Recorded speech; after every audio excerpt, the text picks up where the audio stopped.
হওয়া চাই, পুরো কোনো জায়গায় কোনো রক্তক্ষয়ী কোনো ঘটনা না ঘটে, কোনো মানুষ যেন হ্যাকেল না হয়, কোনো জায়গায় কোনো ঝামেলা যাতে না হয়।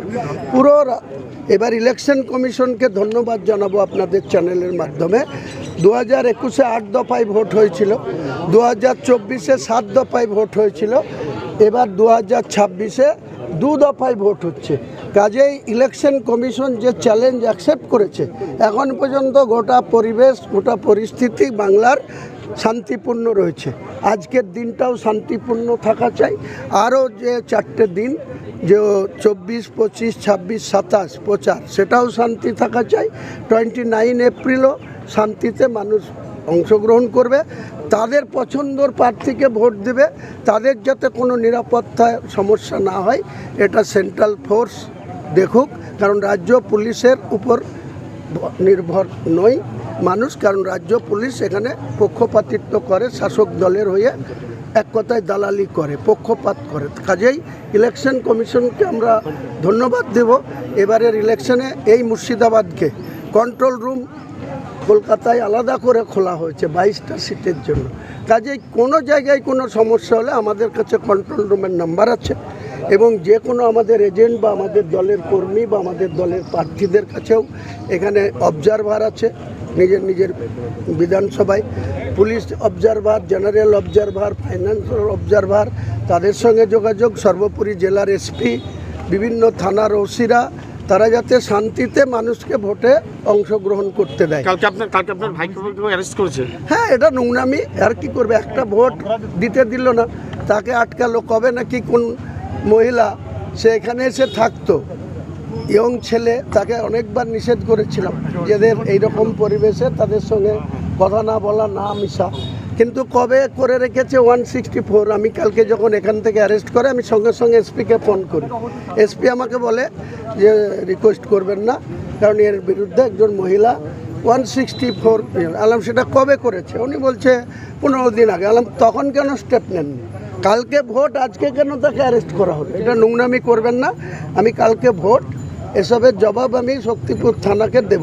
কালকে ভোট পিসফুল হোক, তারপরে আমি শক্তিপুর থানাকে দেবো। নোংরামি, এখানে অনেক ক্রিমিনাল ঘুরে বেড়ায়, তাদের অ্যারেস্ট করে না। গিয়াস বলে একটা ছেলে বিদুপাড়ার, তার বিরুদ্ধে কোনো কমপ্লেন নাই, তাকে শুধু আমাদের হয়ে ভোট করছে বলে তাকে নিয়ে গিয়ে থানায় বসিয়ে রেখেছে, ডিটেন করেছে। এসব করে কোথায় কোথায় যাবেন?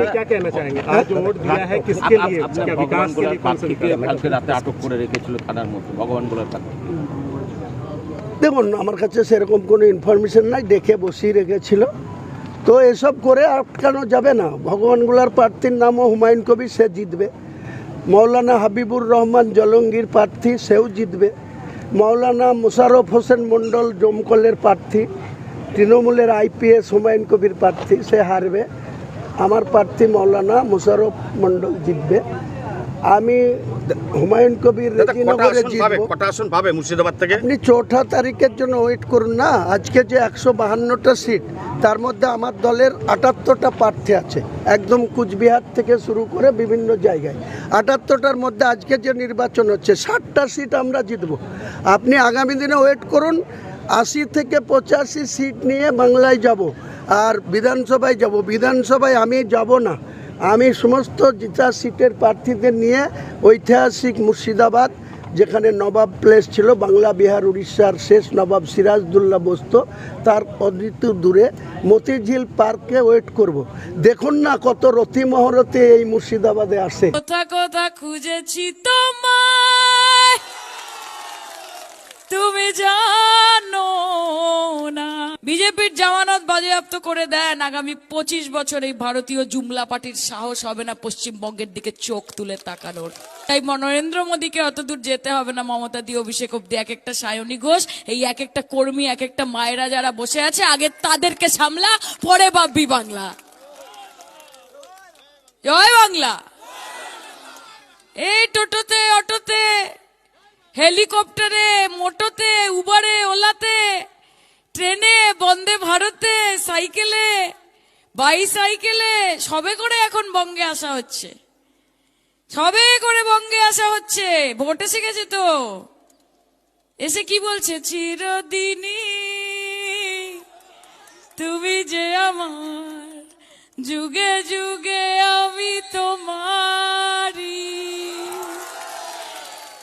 বিজেপি ইলেকশনের আগে আর ইলেকশনের পরে মায়েরা যখন দরকার হচ্ছে, যখন বান আসছে, যখন বৃষ্টি আসছে, যখন বর্ষা আসছে, যখন আগুন লাগছে, এই যখন সমস্যা হচ্ছে, তখন তোমরা গাইছো বিজেপির জন্য কোথা কোথা খুঁজেছি তোমায় তুমি জানো না, গাইছো কিনা মায়েরা? এটাই হচ্ছে। ওই দেখো আবার হচ্ছে এইদিকে এসো, কি জ্বালা বলতো, কোথায় কদম যায় ভি তো যায় কাহা, করে ভি তো করে ক্যা। হ্যাঁ শুনুন, মমতাদিকে আপনারা আশীর্বাদ করবেন আমি সেটা জানি। মমতাদির লড়াই আপনারা চোখের সামনে দেখছেন। মা বিশ্বাস করো, এমন একটা লোক বাকি নেই যে মমতাদির বিরোধিতা করছে না।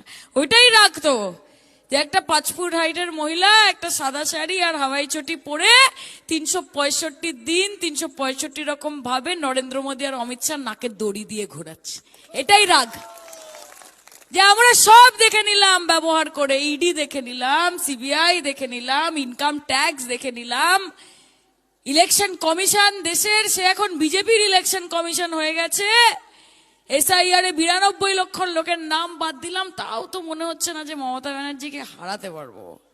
এইটাই হচ্ছে রাগ। তাই আমি বলি যে তোমার আছে কোটি কোটি টাকা, কারি কারি ক্ষমতা, কে বিজেপি তোমার আছে কোটি কোটি টাকা, কারি কারি ক্ষমতা, আর আমার আছে হাওয়াই চটি সাদা শাড়ি, একটাই মমতা। খেলা হবে খেলা হবে খেলা হবে। আর এবার যদি বিজেপির জামানত বাজেয়াপ্ত করে দেন, আগামী 25 বছর এই ভারতীয় জুমলা পার্টির সাহস হবে না পশ্চিমবঙ্গের দিকে চোখ তুলে তাকানোর। এদের জামানত বাজেয়াপ্ত করতে হবে। করবেন তো? হ্যাঁ জিতবেন তো? কোনো চিন্তা নেই তো? আর মানিক বাবু তো ভালো মানুষ, মানিক বাবুকে পেয়ে খুশি তো আপনারা? আপনাদের পাশে থাকবেন, আপনাদের জন্য কাজ করবে মা। এমন এমন মানুষকে জায়গা দেবেন না যাদের জন্য আগামী দিন আমাদের মধ্যে যেই ভালোবাসা, এই পারস্পরিক যেই আনন্দে আমরা সবাই থাকি, এখানে আমার ভাবিরা আছে, চাচিরা আছে, দিদিরা আছে, তার পাশে মায়েরা আছে, বোনেরা আছে, কাকিরা আছে, জেঠিরা আছে। ধর্মের রাজনীতি পশ্চিমবঙ্গের মাটিতে আমরা কোনোদিন করিনি।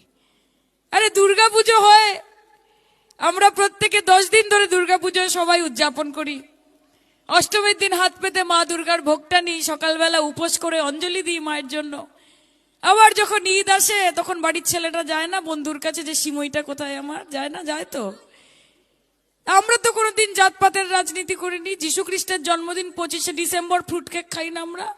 কমলা লেবু আসে না বাড়িতে? আসে তো। তা আমরা ধর্মের রাজনীতি করব কেন? আরে ধরती को तुमने बांट दिए, चांद सितारों का क्या होगा? कि धरती को तुमने बांट दिए, चांद सितारों का क्या होगा? नदियों के कुछ कुछ नाम रखे, बहती धारों का क्या होगा? कि बहती गंगा भी पानी है, आबे जमजम भी पानी है। कि बहती गंगा भी पानी है, आबे जमजम भी पानी है।